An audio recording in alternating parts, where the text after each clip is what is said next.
Today's guest on the Roost is originally from Flint, Michigan. He moved to Nashville about the same time I did a couple months ago, and he's an incredible guitar player. I've got the chance to see him with his band, Gratuitous Mr Mayo, a couple times around town, and it is unbelievable. Some jazz fusion. It is very high-level music, and I was pretty honored to get to sit down and learn more about him. So I hope you enjoyed this conversation with Kent Crawley.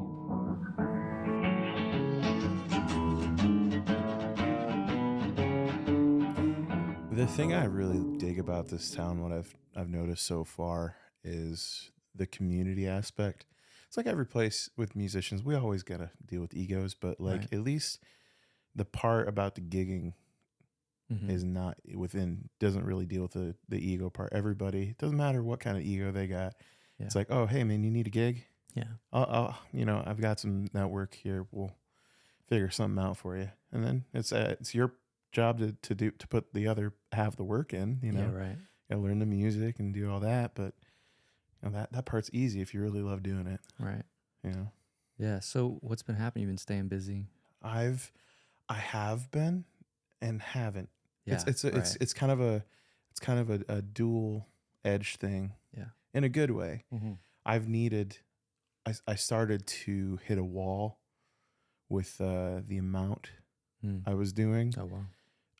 Because I was just trying to do everything, go to every jam. Right. and, Right. You know, you get that fear of missing out. It's Right. like you hear, oh man, that happened at the jam this week. Yeah. Oh, also, like I don't know. Or is this a Christian podcast? No, you're allowed. Am I okay to swear? Yeah, you can say whatever the fuck you want. You know, I don't want to offend people, man. You know, it's different, man. Because I'm from, I'm from Flint, Michigan. Okay. Right, and it's definitely like, I don't know, it's a thing. It's a little bit more like reserved over there, conservative. Or, Parts of it are, yeah, because it's just an interesting city, because it's it used to be one of the biggest economies in our states, and then got the rug pulled from under our feet, but especially lately. But we won't get into that. I don't, man. That's actually the only one thing I can tell everybody is, it's not, if you meet somebody from Flint or that area and they say they're from Flint, please don't joke about the water. Water. Oh man. Oh Lord, it's polluted or. Well, so like, yeah.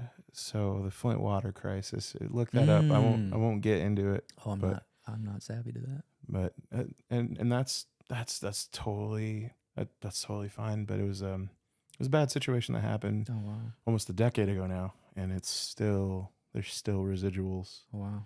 From it. But yeah, Google it, and learn about it, because man, it was a thing. Yeah. But I don't like to get too political, but like, oh wow. What was it? What were the things you don't talk about on podcasts? I don't want to Alex Jones out on your podcast. Bro, we can go deep. We can go deep into the rabbit hole. Pause. But but oh my gosh. But it's different down here. Like yeah, people are still people no matter where you go. But like the way you have to go about things is different here. There's a bit of a different feel with things, like I said about the gigs, especially. Yeah. Everybody, it doesn't matter what your skill level is, people can gig. Yeah. Whereas like where I'm from, like Flint and Detroit, there is a certain like expectation of like, if you're not on, people will come up to you and tell you, and it's not always the nicest of ways. Oh wow. So there's that little bit of it's good to a point. When we're talking about like building and growing as a musician, but then you also have this hurt for a while of like, oh man, am I good or am I not? And then when you come down here, it's like people hire you for stuff, and then you're like, they're not telling me if I'm good or if I'm bad, right. And it's just like, the only way you know is if you get a call back, right? So. Yeah, down here it seems a lot like there's just so many musicians that really like it's just so much more of a friendship based thing than a you know. I'm good. I didn't want to like ASMR in the. Oh yeah. It's like people are hiring based on like hang and if there's good chemistry and like because it's very easy to get replaced, I guess, so it's Right. like if you're someone's causing some bad chemistry or some drama or something, it's like that's not really needed. Yeah, man. There's no shortage. And it's definitely different. Like the amount of shit talking that doesn't happen here. Yeah. Or like when it does, it's like it's really because the person that you're talking about. It's like, it's a weird thing though, because you have to do something really sketchy. You have to do something really sketchy, and it's like, and I don't like this comparative thing though either, where it's like this town is different than this town. They all are different. Like, but yeah, I've noticed it's very like I'm so used to being from a town of just straight shooters versus like, right. oh hey, this is what this will happen. Yeah. Yeah. Or this is how this person acts, or like this and this, and then people are like, oh, if they talk about them, they're gonna talk about me. It's like no, it's like it's not that. It's like you gotta kind of there's a certain level of honesty and rapport that happens. Yeah. Right. Because at the end of the day, man, I don't want to make people uncomfortable. I can tell you my main goal, just in general, is to uplift others in many different ways. Like one of my biggest callings in music is to teach. I love teaching and sharing knowledge and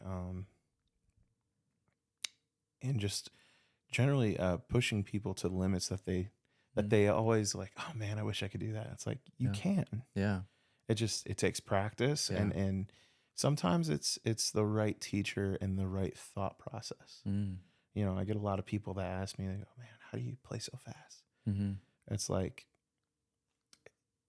that is a completely other thing, and people have like a misconception of how you do that. It's a completely different muscle group set.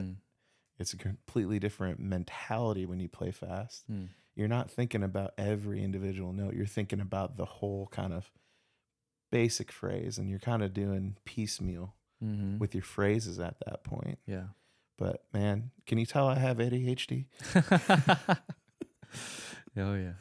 But yeah, man, it's thank you for inviting me on here. Yeah, this is cool, man. This is really chill, dude. I was for the listeners at home, man. When we met at Flamingo, it was watching you play was just like, oh snap, this cat's got some insight to give, because like it's coming from South Louisiana. There's not a lot of players like that, and like just being in this town in general has just opened my ears up to a lot of different sounds and styles of playing.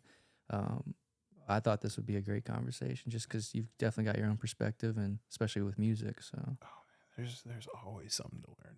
Yeah, always something to learn, because it's like, I can tell you part of where I'm from. Most of the music that I played growing up, so I started playing when I was 13. Sure. And maybe 2 years after that, I started playing.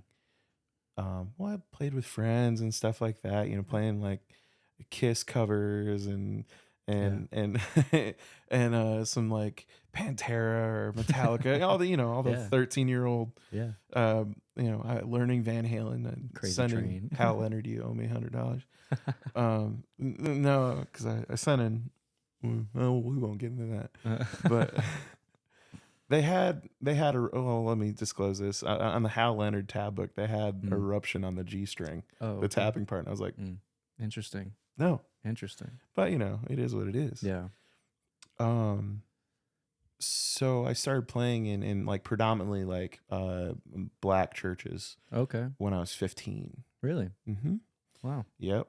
And I've done that for my whole life. It's part of my sound, part of who I am as a person. I was very lucky in that, because Flint was interesting in that there weren't that many guitar players. There are guitar players in the area, but there weren't that many guitar players to choose from to like call Sure. to play. Right. So I did take advantage of the situation Right. in a great way because I was allowed to grow. Yeah. It was an interesting thing because that side of learning was all ear. Yeah. And like, you know, you learn the number system Sure. there, the church number system versus jazz number system. Oh, You okay. can always tell, and this is actually a trick of the trade too. I have a few litmus tests of how a person thinks about the number system. Yeah. And I'll ask them, all right, if we're playing I Wish by Stevie Wonder, what numbers are those? Interesting. Yeah. I think it's, well, so I mean, I guess some people will like number out all those notes, but then I guess I would just say like that's, oh man, my recall is not great. It's but, okay. like, It's okay. So what would you call it? Like, so there's two different ways to think about it. So when I say like the church number system, it is, so this is all still kind of Nashville number based system in a way versus like the jazz number system. Church number system, it looks at what the key center is versus the tonal center. Key center and tonal center are two different things. Key center is the diatonic or like the major key that the chords come from. So in this case, most players would call that a 2 and a 5 because that's the chords come from D flat major, and they'll base it off of that. And that's more of the church number system. But a jazz player, since they'll view things as like 1/4. it's a minor 1 to a dominant 4. Oh, okay. Yeah. Because the tonal center's around that E flat minor 7 or E flat minor 9, whatever you want to call it. It's at that point, it's like, all right, you kind of have to know who you're gigging with and who's calling the numbers, and because you know you're not always going to be an MD on the gig. Or you're not always going to be on those gigs where it's like everybody's comfortable with in the talkback mic, you know? And that was always something too, of just playing with all these incredible musicians growing up where I was. Man, some of the best keyboard organ players you'll ever hear in your life. One of my good buds from back home, Antoine Kirkland, give him a shout out, give him a look up on Instagram. He is one of the best keyboard players I've ever had the pleasure of playing with, and he and I played music together for since I was 19. How old are you now? I'm 29. Oh wow. And he and I played music together for so long that we had this rapport with, oh, I know what he's gonna do. We pushed each other too, like harmonically, melodically, however you want to see it. But I picked up a lot from him. I can only hope that he picks some stuff up from me, but it was like the dude already had crazy ears as it was. And it was just like, oh, this is what he likes to do. And it was, man, dude was a monster. Or like Mike Adams, he's an organ player. And I learned so much about playing in like old school kind of gospel feels like Baptist and Kojic, that kind of thing. Because a lot of my chord voicing and my pedagogy for playing harmony is very gospel based, triadic bass over like bass movement kind of things, where you're kind of viewing the guitar at that point as a group of singers. And how they're working together as a choir versus on top of the bass. Rather than it being, oh, this is a D chord, oh, this is a C chord. It's like, oh, this is a D chord, but this is the next few inversions of that. And this is how I can, these are the passing chords between that and how I get to there. And it becomes a melody-based thing. Guys like, oh man, like Jonathan DeBose, that's... Whew, man, guitar player, one that's still around, one of the most important, influential guitar players in gospel music. Like all these names, guys, look them up if you haven't already. Like, and he's one of the most genuine. I've had the distinct pleasure of meeting him, and I got to. There's this video of him on YouTube playing at church, and he's playing a 70s Strat, like a blonde 70s Strat. That was his guitar for a long time. And the first thing he does, he's doing volume swells and playing with the wah and just killing it. And then he turns the wah off and then does some like chord melody stuff. And it's just like, what? It's the craziest like minute and a half of so much information with didn't necessarily play like the most notes. Yeah. But it was very impactful. And so I got to meet him in Durham at International Musician Summit in 2018, I think. And I was like, oh man, that's Jonathan DeVos.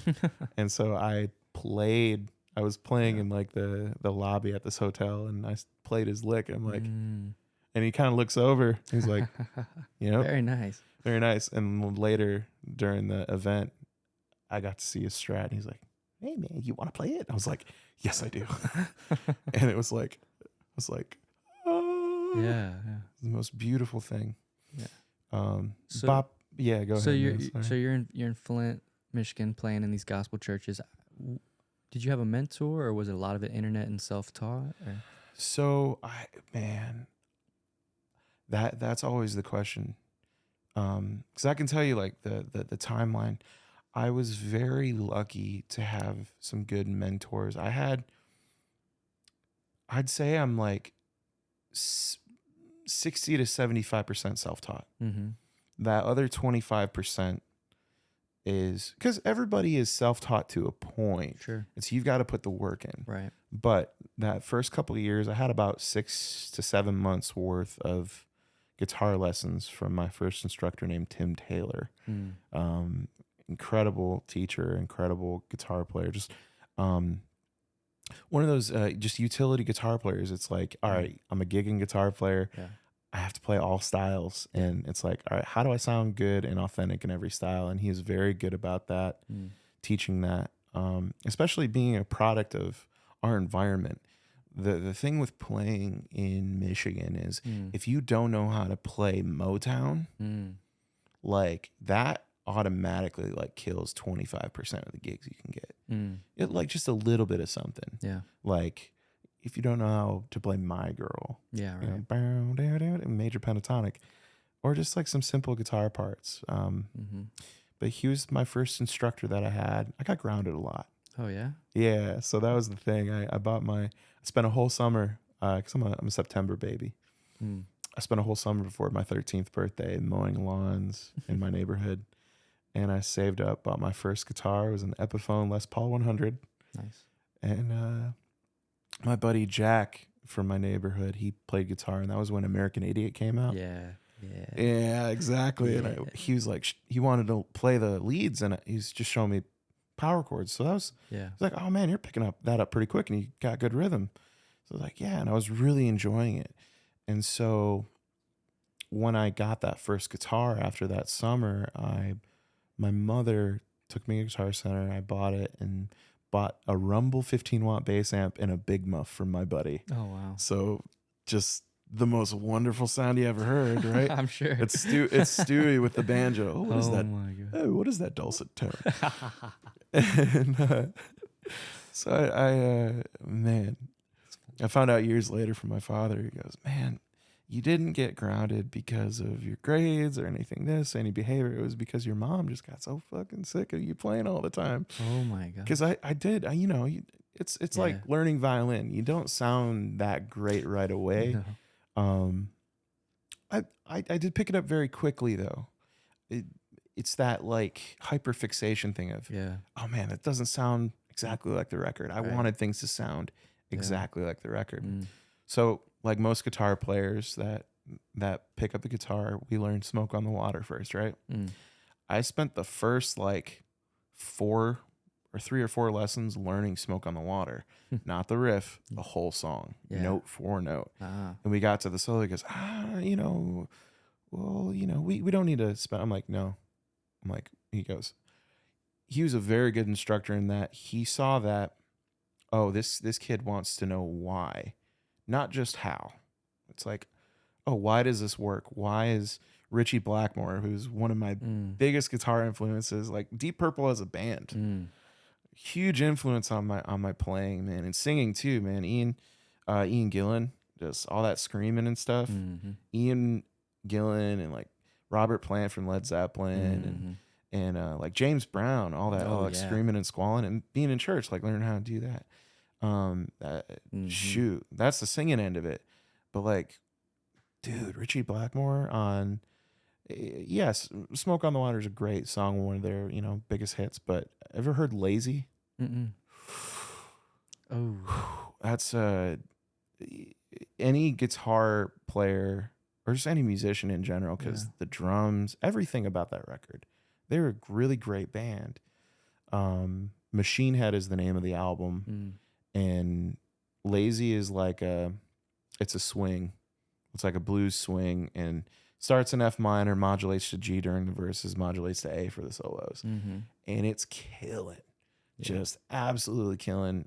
John Lord, their organ player, played a B3 through a Marshall stack. Oh, whoa.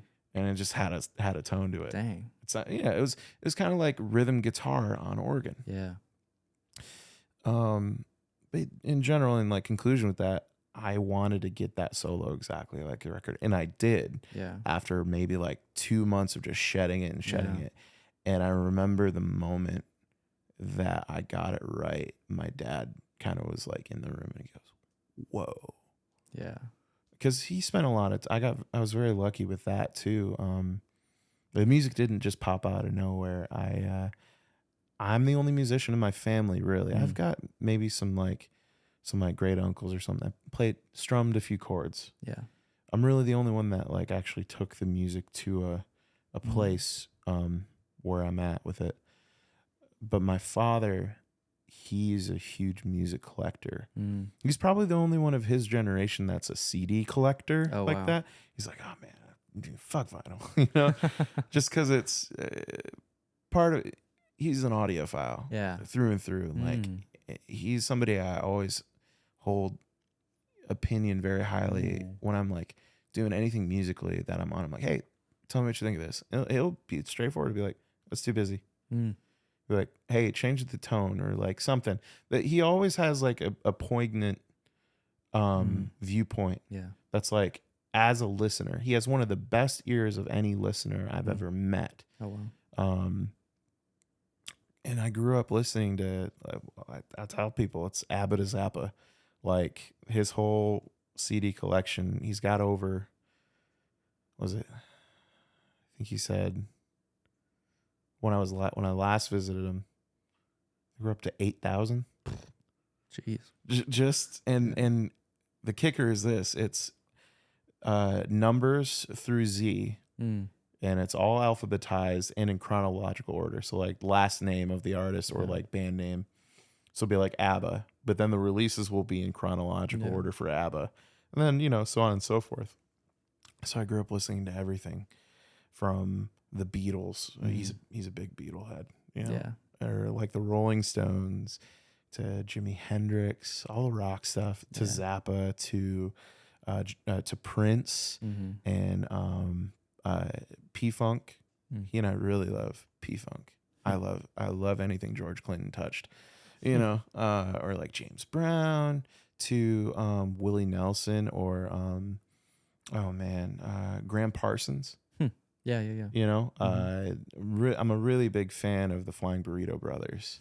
Okay. You know, there is some of the greatest songwriting and an interesting story with him, you know, on the country tip of things. Or like George Jones. I mean, come on, how can you not love a voice like that? Yeah. To Elmore James, Robert Johnson, like everything you can think, or John Coltrane. Yeah.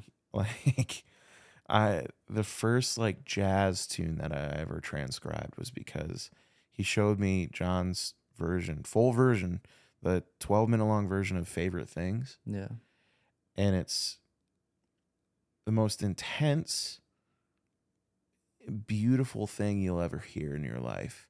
And it was just like, I'd already had a certain I was maybe like 17 when he showed me that. I had already had a certain facility on the instrument.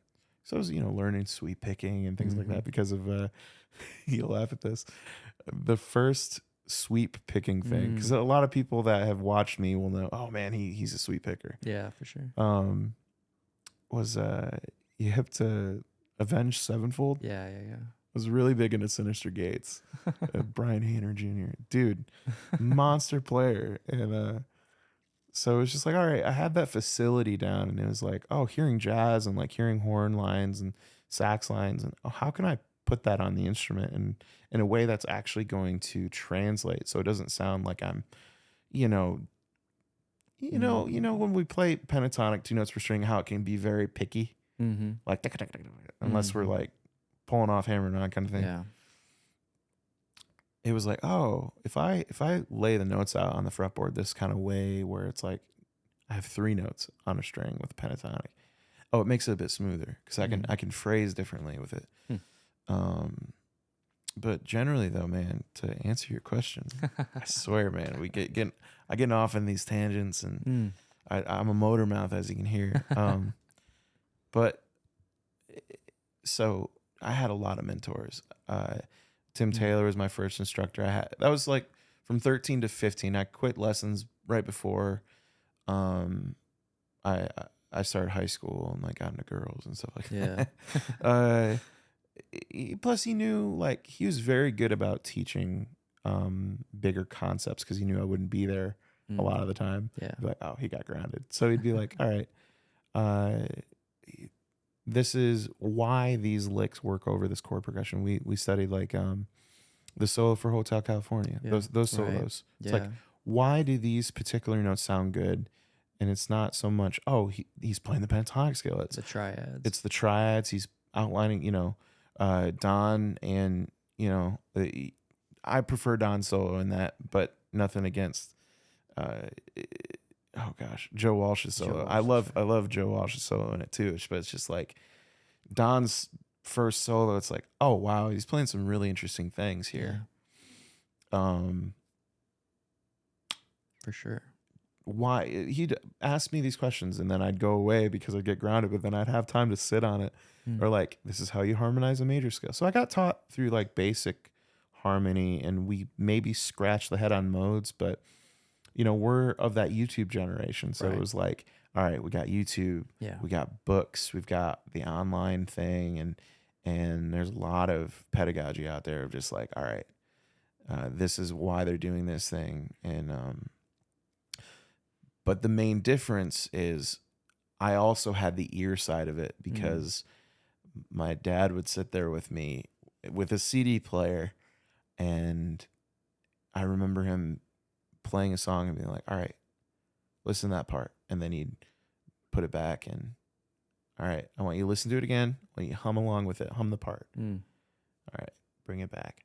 All right, sing it again. I'm going to stop it. I want you to try playing a little bit this time. And then, all right, now I'm going to turn the volume off. Yeah. And I want you to play the part, and I'm going to bring the volume back on. You should be lined up with the song.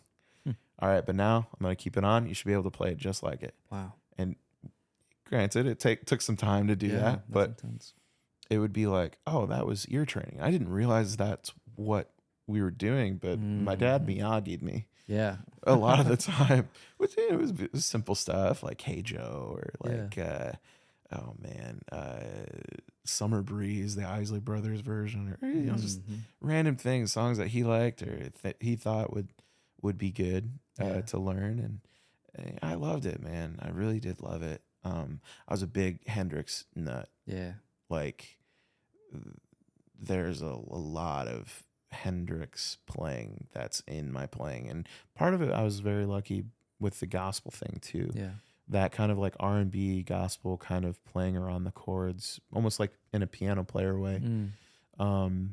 That was a very big thing for me too, and I brought that in with the gospel word. I'm like, oh, they're already doing this.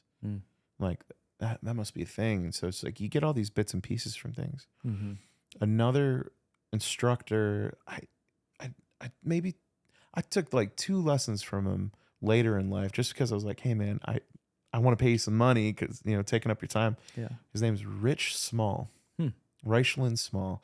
he's from Michigan, Flint native. One of the greatest guitarists you'll ever hear. He's one of the main reasons I play the way I do. He excuse me. He always knew how to. I'd see him at Guitar Center, like, oh, hey, nice to see you again. Just, gentle giant of a guy. And what you working on? And I'm like, oh, this. He goes, oh, yeah, I can do this, but can you do this? Yeah. I'd be like, no. And then he knew how to like poke fun of me just enough to for me to go and learn it. And I'd see him maybe like a month later or something randomly and be like, hey, I got that thing. Oh, that's awesome. But can you do this? Yeah. Like, he'd always, and it was just like playing catch up. And so Rich, and then I had a really great choir director in high school, Nate Degner. Do you feel like you've been singing about as long as you've been playing guitar? Longer. Really, you've been singing longer. Man, I wanted to be Paul McCartney when I was like 3, 4. Wow. There's little photos of me on my couch, standing on my couch in front of a vacuum with a rake as a guitar. And I'm singing probably like "Love Me Do" or any of the early Beatles hits, because it was.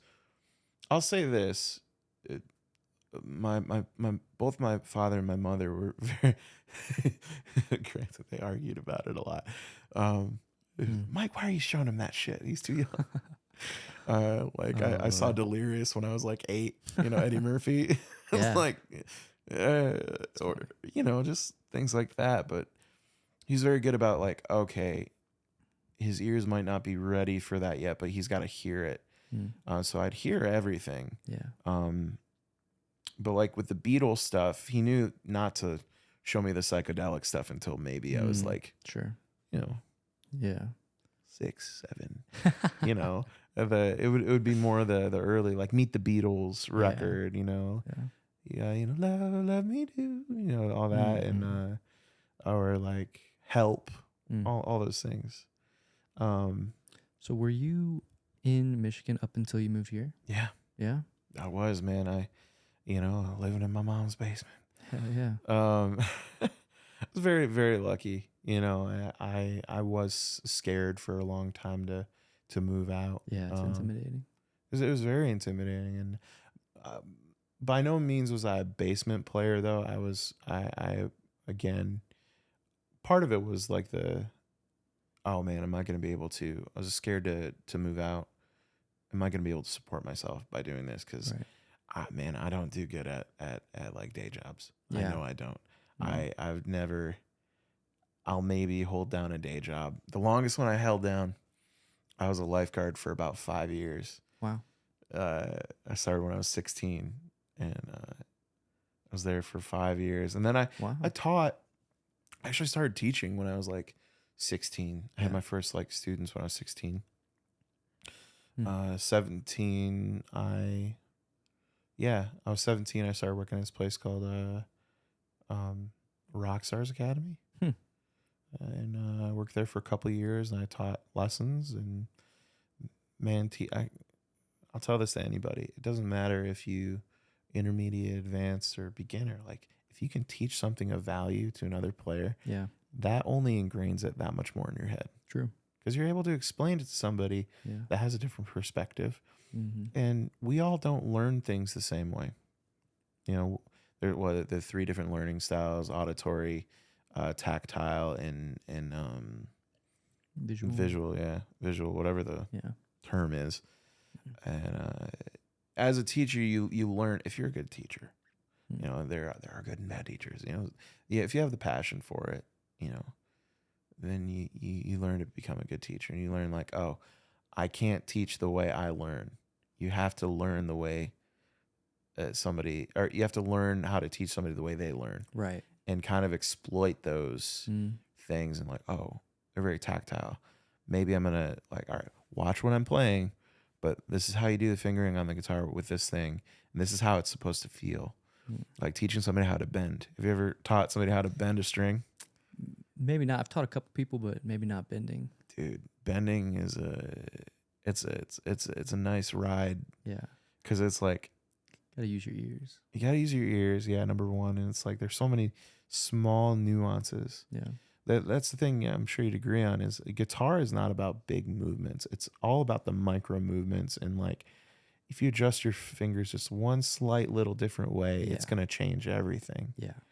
Or teaching somebody how to play bar chords. Right. It's like, some people it's like pulling teeth, but you kind of have to like show them, hey, the neck is not a baseball bat. You don't have to grip it. Right. You know, that's a solid piece of wood. You can put pressure against it. You don't need to do that kind of inverse pressure with your thumb and your fingers. Yeah. Which is a weird kind of mentality to get out of. Yeah. What was the original question? Oh. But yeah, I mean, guitar is so finesse, you know, it's so finesse based, and like it's so interesting to hear players that are just starting out, like, and they're playing technically the right chords, but why isn't the sound coming out the same way? And it's like it's more than the notes. It's the fingers on the fretboard, the response, the way how hard you're playing them. There's so many. You're right, micro, variables as to what a sound, consists of. I think Eric Johnson said it best. Everything is 5%.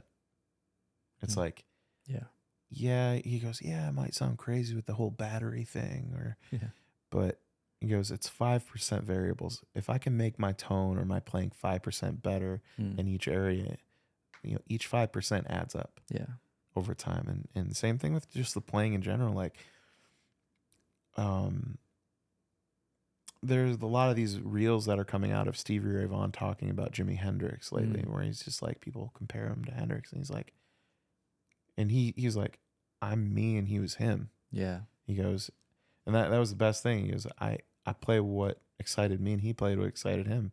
And he goes, Hendrix excited me. Yeah. And then he was just like, I don't see the comparison. Really, it's like you got to respect people for who they are and what they bring to the table. Yeah. Because come on, how many Hendrix-esque players can you think of, or like Stevie Ray Vaughanabees? Vaughanabees? Yeah. Oh yeah. Trademark. No. I'm gonna get 10 cents every time I hear that. That's funny. But like, I'm sure you've heard have you heard Bridge of Sighs? That album? Mm-mm. Robin Trower, Bridge of Sighs. It's a great album. Robin Trower was a guitarist in the 70s, and Bridge of Sighs is like kind of his swan song of an album. Very Hendrix bass player. Like, when people bring up Univibe guitar sounds, he's like the second guy they bring up past Hendrix. But he kind of did the order on his pedal board opposite to Hendrix. I think he did it where Hendrix's Univibe was after, he did it before his fuzz. I don't remember what it was, but I remember he just did the opposite.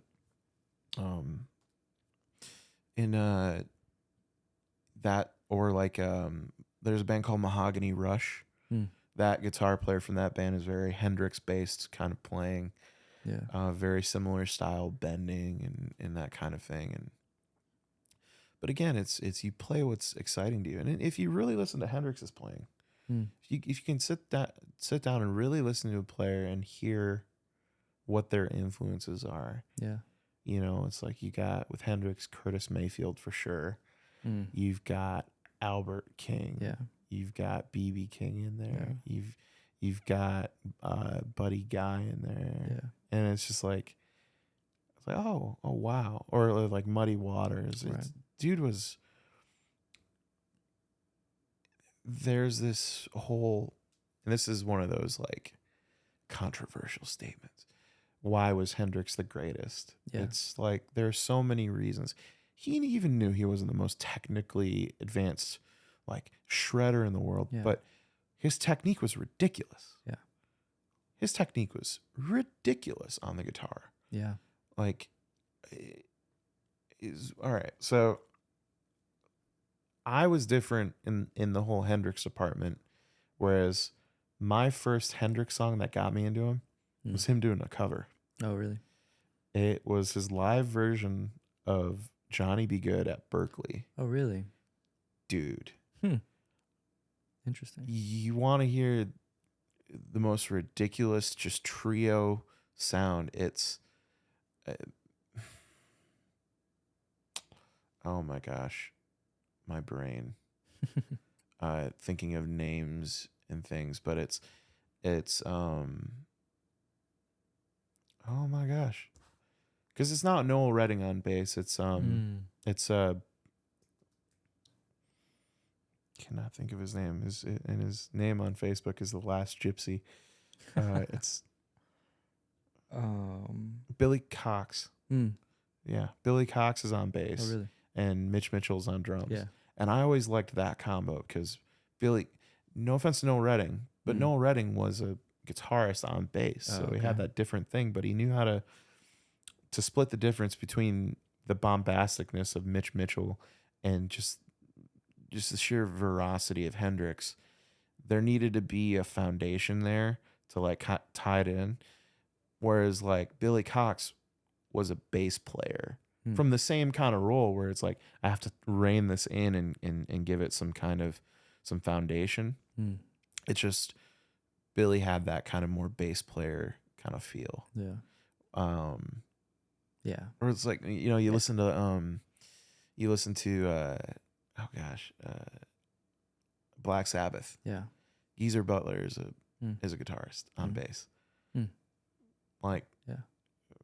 But there's something to be said about that. There's some really great guitar bass players. Yeah. You know? Yeah. Yeah, man. It is a different feel.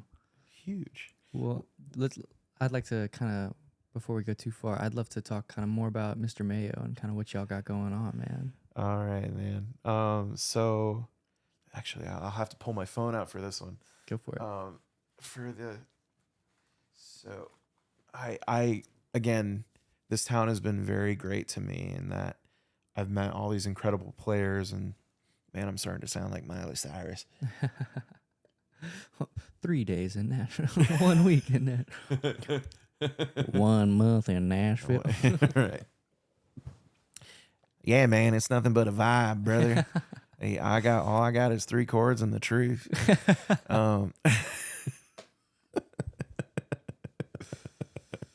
That's funny. Oh man. Oh man. But yeah, so I mean, like, tell me, so you land in Nashville. How do you kind of link up with these guys to form Mr. Mayo?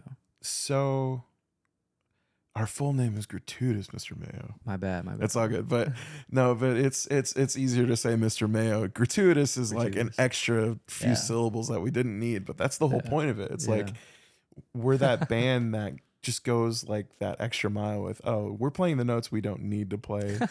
But it's kind of oh man, it's the band where we're obviously not taking ourselves like super seriously. Sure. It's fun. Yeah, absolutely. And it's crazy because I'm with these guys that have these just super quick, most incredible ears. Yeah. Absolutely. And they're all monsters. Yeah. Like, dude. Yeah. I got so lucky meeting these guys. So it kind of started off with I met Jake, our drummer, Jacob Robinson, and Leland Nelson, our bass player, last year when I started visiting here. Oh, okay. I started visiting Nashville about a year ago because I have a endorsement deal with Laney. Okay. And I was doing like product demos here. And I met Leland last year through a mutual buddy named Brian Sowell, check him out too. He's a crazy guitar player, plays for Frank Foster. Okay. And I just like, I didn't really get a chance to play with Leland. I met Jake at Inglewood Lounge. I met all these guys kind of like randomly at jams. And Jake saw my Instagram and was like, dude, you play Alan Halsworth. I'd love to get together with you and like play some like Halsworth music because I'm a big Alan Halsworth nut. Like, I love listening to him. I'll say this. If it weren't for Mr. Mayo, I would not be learning the tunes like that. There's still that kind of, I've learned enough of his stuff to kind of get the idea. I don't want to demystify it too much. You know what I mean? That's a big thing for sure. It's I've got my own sound with hearing how I think he plays in my head. Right. There's 2 of his tunes that I actually learned. One of them that we play in our set called Non-Brewed Condiment. But anyways, I talk about that in a second. It's But kind of how I am with like the Dead and the Allman Brothers. Like those are some of my biggest influences. But Mhm. like I really have not done like any serious homework on them. You know, I've learned a couple of songs, but I just know that it just demystifies and it Mhm. totally takes away a certain thing. So I have a idea in my head about how Dwayne Allman plays and Mhm. how Jerry Garcia plays, and Yeah. it's definitely Well, so influences me. I'm sure Whipping Post is one of them that For you had to sure. learn, just Yeah. because Right. we all play it, or like Right. their version of Stormy Monday, Right. right? Just like Yeah. the standards, or but Yeah. Like Melissa. yeah, things like, or even like Jessica. You're right. Those are fun. Yeah. But yeah, no, I totally agree with that. Well, here's the fun part. You realize that Greg is actually playing an A major Mm. in Whipping Post during the verses. Mm. It's not A minor, B minor, C major. Oh, really? It's A major, B minor, C major, Oh, back down. interesting. It's very, very faint, but you hear the major third in there. Oh, wow. It's like, Mm. been run down. It's crazy, but you hear it very faintly, and it's like, you go, oh, I've been playing this wrong Oh, wow. for years. Oh, yeah. Oh, yeah. Definitely. It's I just think one of everyone those plays A minor. small details. But then, you know, when they get in the solos, they revert back to the A minor, B minor Right. thing, because it's a very they kind of, them and the Doors. You ever listen to Light My Fire? Yeah. They both kind of ripped that from Coltrane's version of Favorite Things, or Okay. that's how that goes. It's a minor 1 chord to a minor 2 chord. It's a very Dorian. If we're talking about, you know, modes and things like Sure, that, you know, it's right. that kind of thing. Yeah. Where Whipping Post and in the vamp section to Light My Fire come from, where it's just, you can throw whatever you want Yeah. at it. But sorry to derail you about Mr. Mayo. So Dude, you're good. you're definitely like going back into that kind of style of music and doing more Oh of that man, homework. yeah, It's pushing you. it is pushing me in a great way, because it's, how do I put that? It's a positive, because we're getting to play. Oh, and by the way, I didn't mention Matt Twaddle. I met him at Vinyl Tap at Sophia Goodman's jam at Vinyl Tap, and Wow. and I just like, dude, you sound ridiculous. Like, he's some of the best comping, just like alone. I heard him solo too, and I was like, dude, but like, I was like, oh man, you sound like McCoy Tyner. Like, I gotta work with this guy. And we talked after. He's like, oh dude, yeah, I play fusion and as Yeah. well. And I'm like, oh, sick. So I'm like, we need to put together a project. Yeah. It's like, yeah, man, I'd be down. And it's one of those things where, you know, when you talk to people and you're like, let's put together a project, but you don't really know if it's gonna actually happen. Yeah. But we exchanged numbers. I'm like, oh dude, Jake would be perfect for this, because Jake's been wanting to play music with me, and he's insane, and we said we've been wanting to do it. And then I was like, not the only bass player, but like the bass player that I knew would like be the, you know, the right fit. Yeah. Be committed. Be committed and have fun with it. And it was Leland. I was like, dude, we need Leland. And it's great being in a band where, so both Leland and Matt have perfect pitch. So like, Lord. I'm like, man, they're kicking my ass. Wow. They really are, and really pushing me to new things. But the gratuitous part actually came in rehearsal. We started off as like Mr. Mayo, but the gratuitous part some of you have seen us live. We do a Stevie Wonder tribute. Yeah. And all those little extra things that we throw in there. I was like, oh, we need to do this. And Leland just goes, it's funny because he's the more like, he's kind of the, what would you say? I don't want to say conservative voice of the band when it comes to like ideas. He's like, because he plays ridiculous stuff too, but it's more like that when the arrangements come, he goes, that's gratuitous. And I was like, that's our name. because it has Yeah. like that fantastic Mr. Fox Right. or mean Mr. Mustard, that kind of like Yeah. three name Mhm. kind of vibe to it. Yeah. That's how that came to be. And we had our first rehearsal a month ago. Mm. Like, we've only been Yeah. a band for a month. Yeah. Everybody that came out to the Cobra. Yeah. Oh no, we've been playing together a month and a half. But like, we had 3 rehearsals before that show, Sure. and it was just coming up with arrangements, Yeah. and like it just worked really fast because it was like, oh, okay, yeah. We all came knowing the forms of these tunes and or like bringing things to the table. Yeah. Whereas like it's funny because I'm the least prepared one of the group a lot That's of the a good time. feeling. It is a good feeling because it's like, oh, these guys, They got your back. it got my back, and like it's there's no fear Yeah. in it. It's like, we know what this band is. It is an excuse to play the most ridiculous shit. Yeah. Like, Absolutely. go to the places where on gigs you'd be cut from the gig if you did it, you know.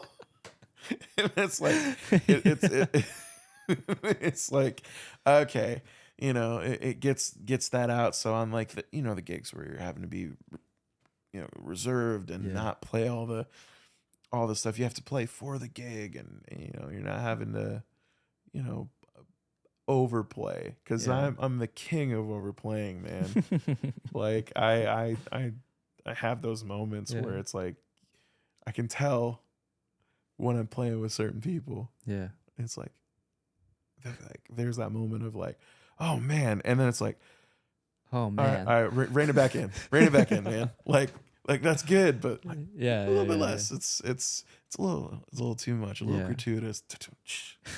But yeah, man, y'all have been staying busy. So how have y'all kind of connected with some bands to kind of get these shows going? So it's really been cool because Nashville's jazz scene is really budding, and we kind of came at the perfect time in this mix of, there are bands that have been wanting to do this thing too, and again, it was just like, oh man, we have the choice of other groups that we can work with too, where we just played a show with this band at 5 Spot called Muscle Tough, and they're from Philly. Ridiculous trio. Like, Wow. I never thought I'd hear a trio do EDM music. Oh wow. Yeah. Like jazz EDM. It was ridiculous. You need to check these guys out. They're called Muscle Tough. Yeah. And but it was like the perfect, like, oh, they have an odd niche thing that works very well. Yeah. So do we. Let's do a show, you know? Or a lot of this is just our friends in the area. Like on March 6th, we're playing at the Basement. Not Basement East, just the Basement. Right. With Honey Bear.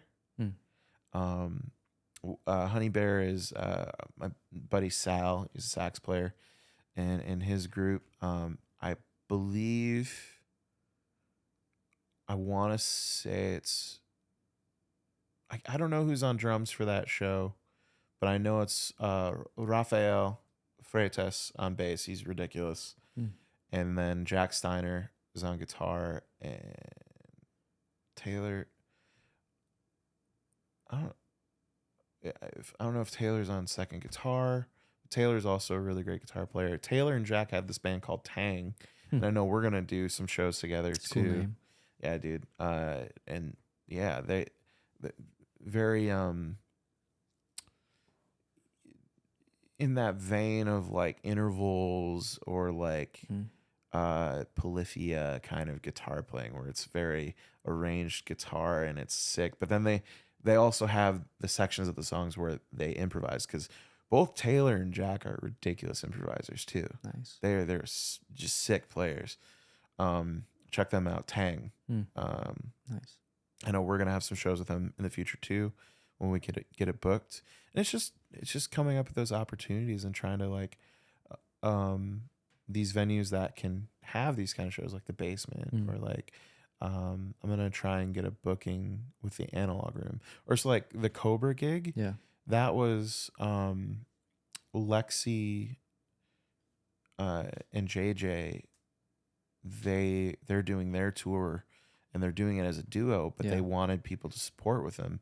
But they know since they're a duo that it's like, all right, if we have two bands lead into it and then us, it's like, okay. Right. So that's why they opened. Sure. And it was fantastic. They killed it.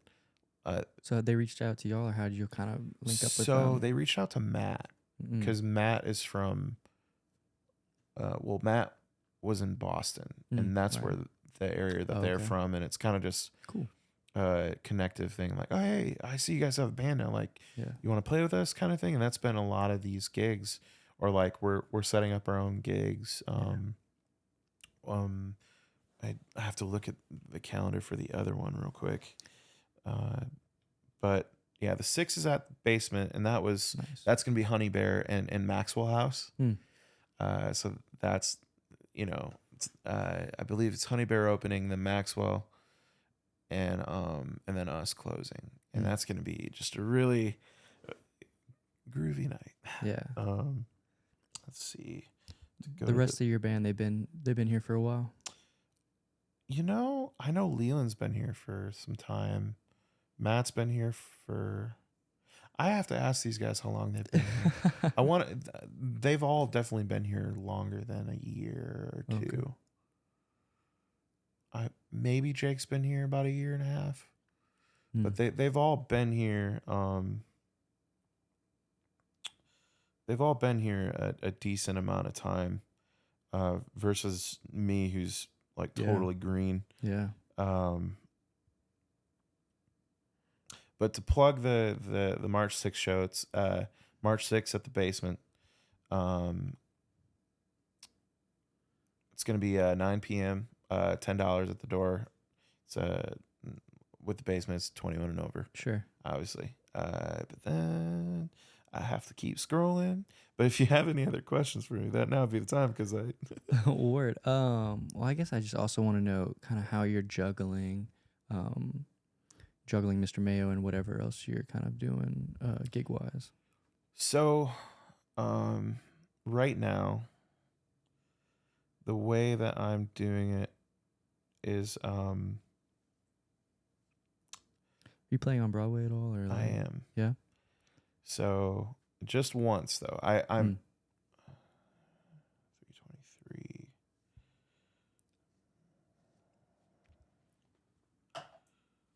So it's 323. Matt, don't kill me, because I don't know all the details yet.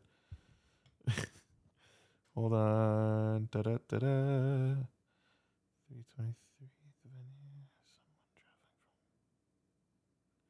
Sorry, this part can get edited out.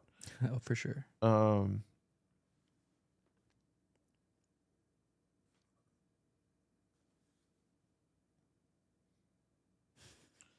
Just know that we have.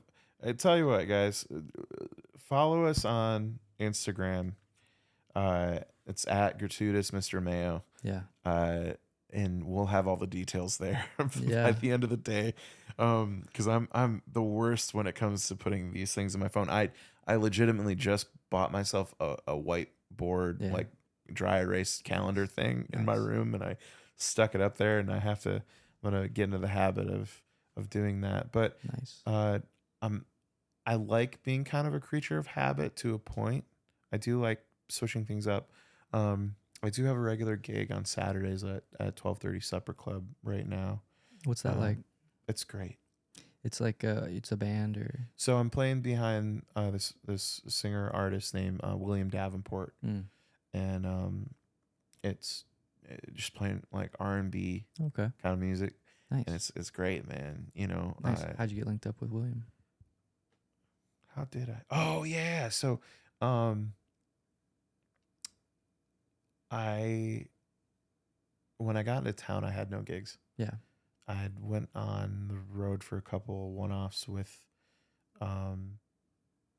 this guy named Randy Brown for his band Olin Tucker. It's kind of like a Lynyrd Skynyrd kind of vibe. Okay.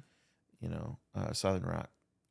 Yeah. And I got back, And I was like, oh man, because I got myself an Airbnb for a month, and I was like, I'm gonna just see how I fare. If that goes well, then I'll get another Airbnb for a longer extended stay. Wow.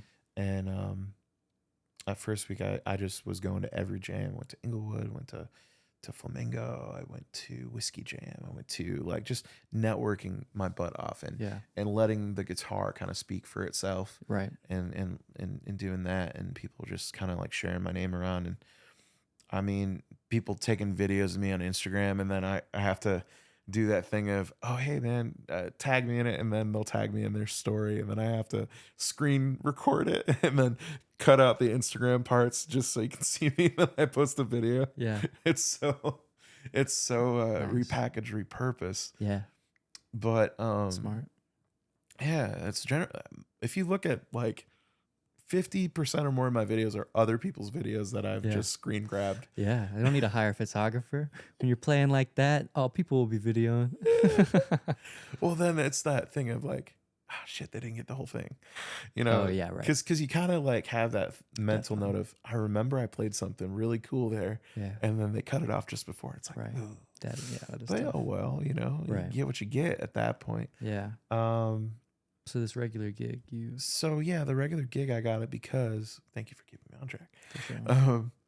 The regular gig I got, my buddy Darius, well, affectionately known as Guitarist, incredible keyboard player. We started playing at I started playing at Grace United Church.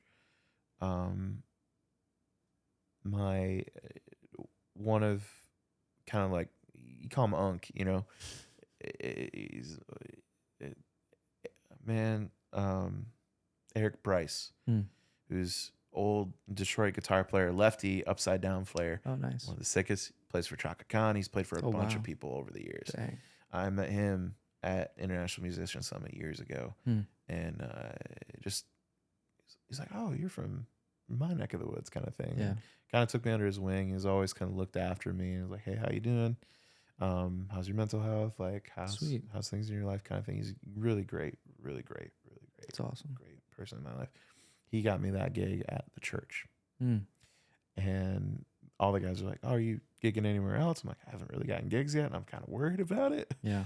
Because what happens is a lot of the time when I come into a church, especially like being the only white dude, right, for sure, I get all these like, yeah, are you the sound man? Right. Like, and then I set up. It's part of it, man. And then I start playing. It was like, yeah.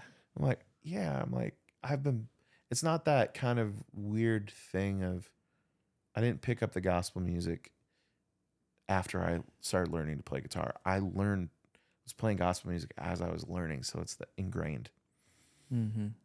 Right. So I got that gig because Darius, something happened where the guitar player went out of town and forgot to let him know. Yeah.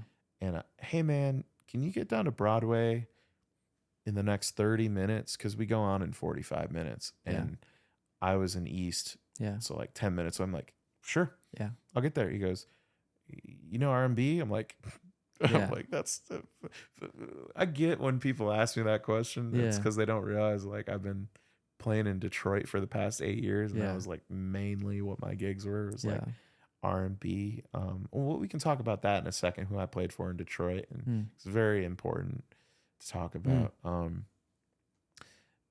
But yeah, it was just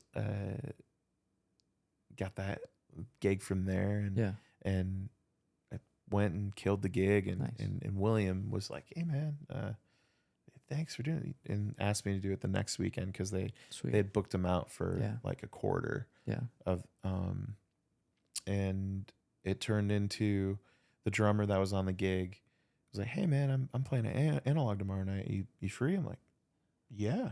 Yeah. And then I played there, and then he's like, "Are you recording? Do you record?" And like, "Yeah, I can." Like, "Oh, well, cool. I might have this gig for you."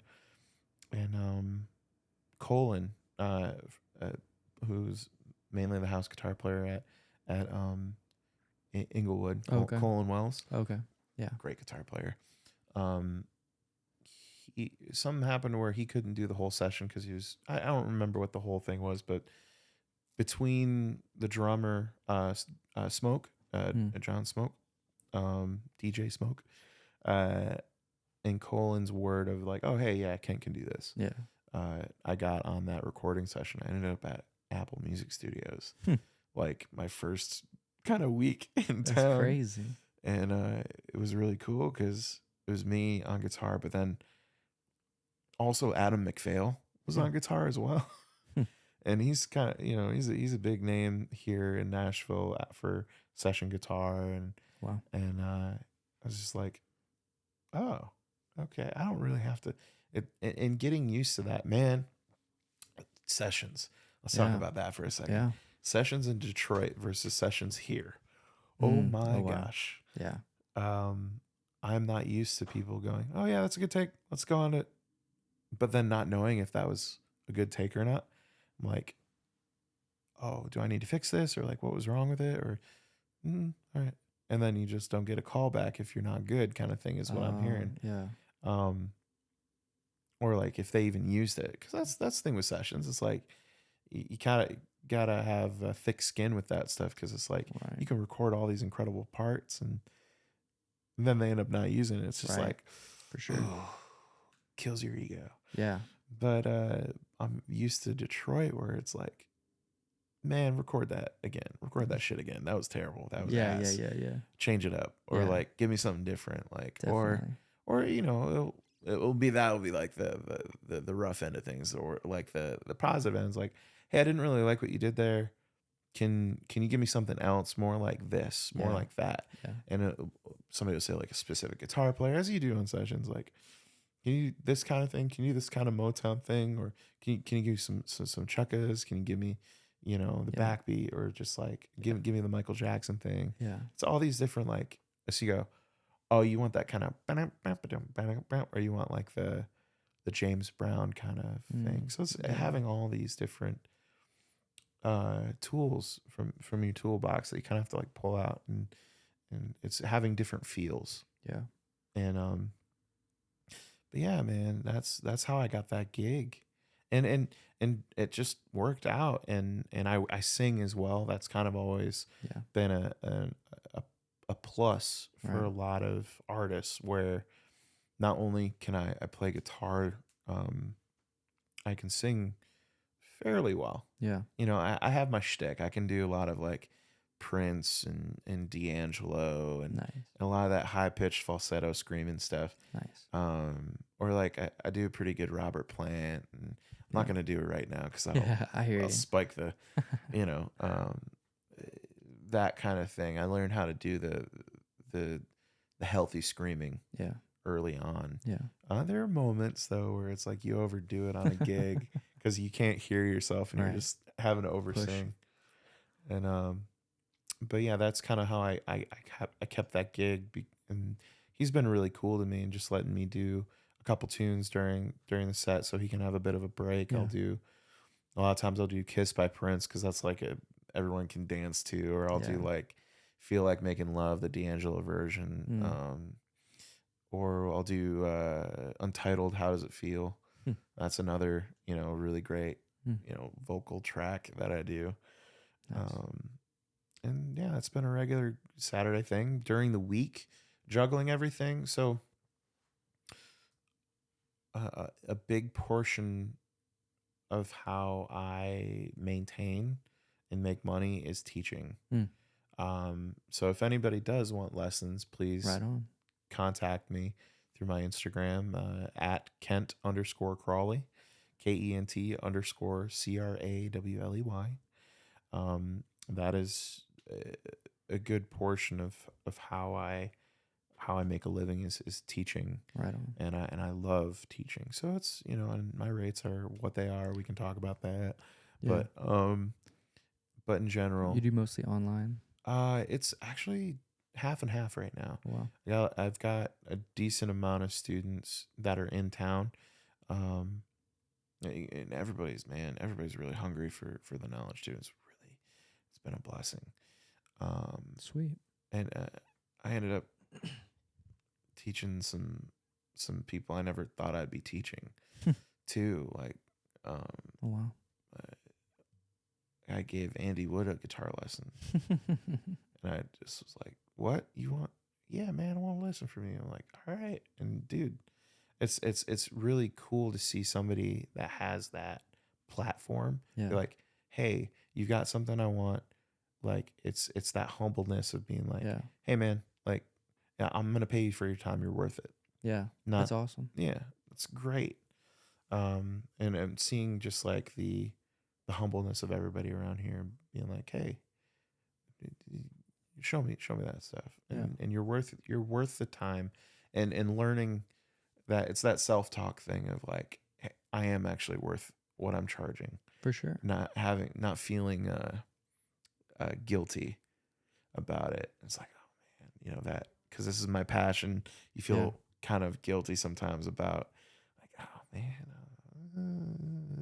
That's great, man. That's great to know your worth. And like, yeah, it is. But generally, yeah, I teach during the week. I try to keep it on Mondays and Tuesdays, and now a bit on Thursdays.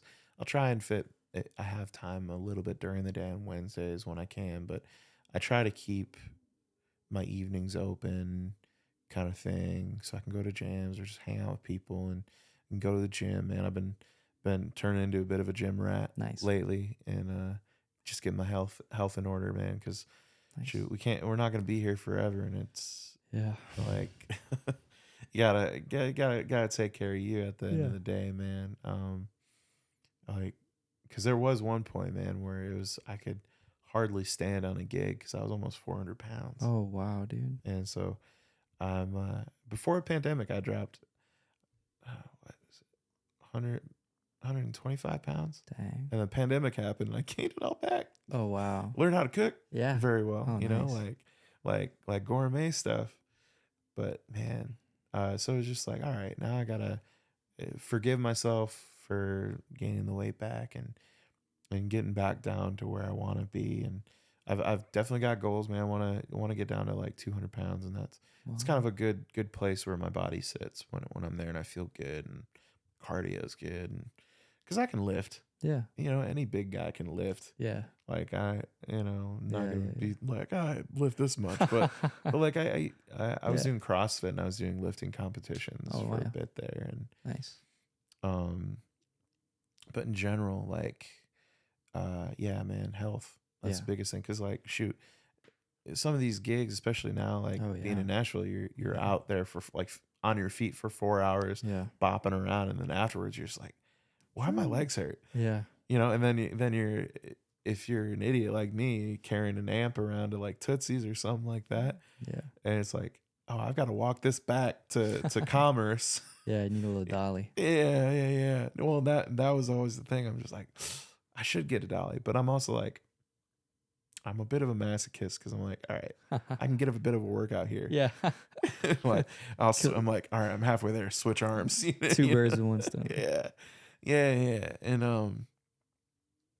oh yeah. Well, so I try to keep the Broadway thing down to maybe once a week. If somebody asks me to play on another day, I'll do it. Because I don't want to get into that kind of. We've seen it with our friends that we've met here. Some of them get caught in this loop of, oh, I've got to play every night, and that's where my money's coming from, and then you get burnt out on it. Yeah. And I don't want to. I do not want to get burnt out. I did personally hit a wall a couple of weeks, about a week and a half ago, before I went back home to get the rest of my stuff. I was exhausted because I was working out 2 days in a row and then taking a day off, but then trying to coordinate that with doing all these gigs, teaching all these lessons, and I didn't have my planner right, and wasn't doing the calendar thing right, and I was like, oh, I'm not actually giving myself time to recover. Right. Give yourselves time to recover. I've been sitting here preaching, man. I am let you get a word in edgewise. How you been, man? Man, it's been. Anyways, no. It's been So no, it's been good, man. It's been just a lot of homework, Mhm. getting ready for spring and summer, and we'll try and hop on the Broadway thing. And Yeah.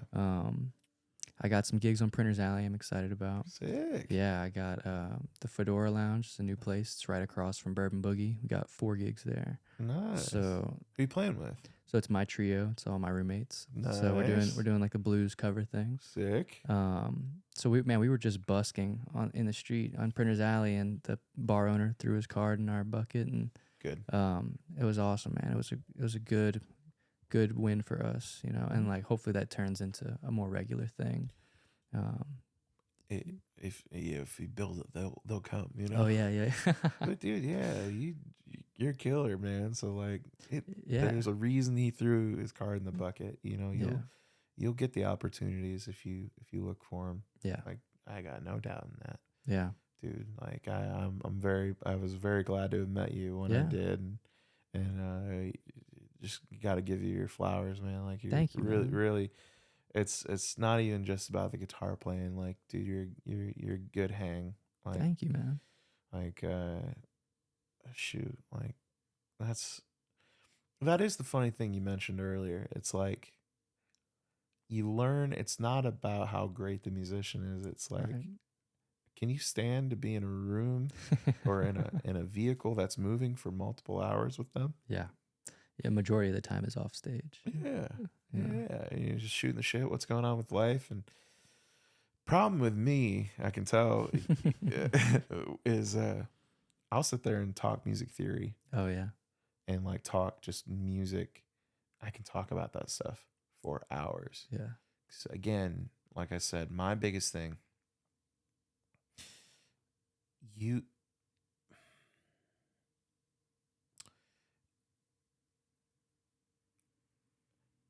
how I got to where I was is attainable. Right. Anybody can do that. Yeah. Anybody. It's granted. It's a powerful thing. You do lose some social skills, but just the understanding. Part of it was I had to go the hard route to do it. You know, but again, I had all these lucky opportunities with all these places I grew up playing at. I didn't even mention the Golden Leaf. The Golden Leaf is a club. It's one of the oldest speakeasies that's still open in America. Yeah. It was established in 1921 in Flint. Wow. And it's still open, still to this day. Yeah. And they have a jam every Wednesday. Yeah. And it's not your type of jam where it's like, oh, everybody can get up. It's like, oh, if they can play, they can get up. But if they can't, sit down. Right. You know, and they will tell you, like, sit down, honky. Like, but it's that, like, in that club, man, they play jazz, they play blues, they play R&B, they play funk, everything feel good music. Yeah. And you're playing with some of the most humbling players. Like I said, Rich, man. I tell people this: you only get to really hear 80% of what he can do until like he trusts you. You get behind closed doors with him, and it's like, oh, Yeah. it's like you're being nice to people. you just don't want to make people look bad. Like you're that nice. Oh my god. Like stop being nice. Like just kill some people on stage. Wow. But like getting into those moments with live moments at the Leaf with him, where he and I were going back and forth. Man, that guy pushed me to new heights. And same thing with Antoine, I was mentioning earlier. Like, just being with all these dudes that would just sit there and push you, and you push back. Yeah. And it's that friendly competition. Yeah. Or like Kill Bill. This guy, man, Bill Sumler, insane bass player. Just like, and these guys, like, man, Bill and Rich and Baba Collins, they're all in their 60s. They've been doing this for years. That's the other thing with Rich is the man has years of knowledge, just years. Yeah. And he and I are kind of cut from that same cloth of this information that I have, that I've acquired, that I've taken the time to search out is not mine to keep for myself. That's a good point. Never will be. Yeah. And to the players, and I say this to every player that has that hang up of like, oh man, I want people to steal this from me, and like, Yeah, right. man, fuck you. Yeah, right. Like get your head out of your own ass in Yeah. that situation. Like, share this stuff because you're sharing a legacy. Yeah. You're creating I want to create a positive ripple in our community Yeah. that I don't care if people go, oh man, I picked this up from Kent. Yeah. It's like, oh, I'll be able to hear it. Yeah. Number one, there's been a couple moments lately where I'm like, but Yeah. it's been a cool thing because it's like, oh, people are listening. Yeah. Or like when you share something with somebody, they go and shed it, and then it's like, oh, it's a game of telephone, because then you hear their buddy, and it's like, oh, Yeah. oh, you picked that up from, that's sick. Yeah. A lot of it's been like some of these like Frankenbali-esque sweeping patterns that I do. Yeah. There were a couple people, I've shown a couple people, then it's like, oh, okay, this is actually kind of catching with people. Yeah. People are hungry for that knowledge, but it's like, it's almost the, how do I do this and what's the right way to go about it?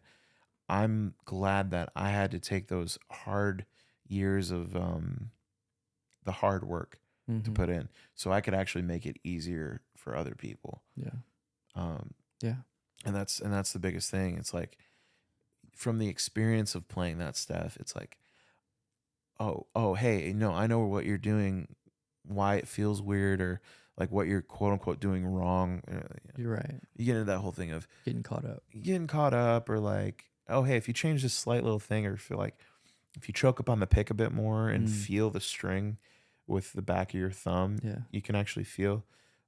One of the comments I get is, do you ever look at your guitar? I'm like, sometimes. Yeah. If I'm playing something that's like really like involved, then yeah, I have to look. You have to. Yeah. But a good percentile of the time I'm not looking, or my eyes are closed. Yeah. And that's part of it is stage fright. Yeah. I'm just like, Sure. Yeah.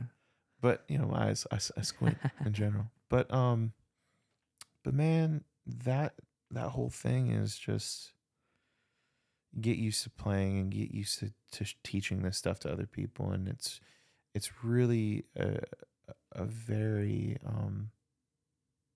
uplifting thing. And it fills my heart to see so many people being hungry for the information. They don't always necessarily know how to get it though. Yeah. And that's where I feel like I come in and be like, okay, Right. check this YouTube video out, or check this book out, or like listen to this player. Yeah. Or shoot, I can give you specific timestamps on YouTube videos of things, or like songs, like, oh, listen to this solo, this is what they're doing, this is why this is going to be good for your technique.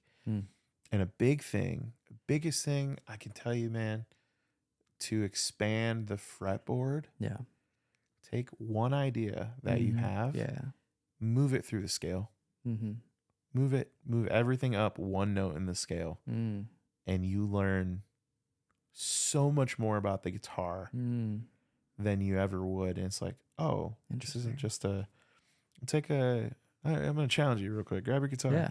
All right. Well, let's kind of, I guess, transition into the jam portion, man. I'd love to kind of whip out some guitars. Yeah, of course, man. Yeah. Cool.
Okay, Crawley, thank you for coming, man. It's been a Hey, man, blast. Tyler, thank you so much. I had a great time today, man. Thank you, man.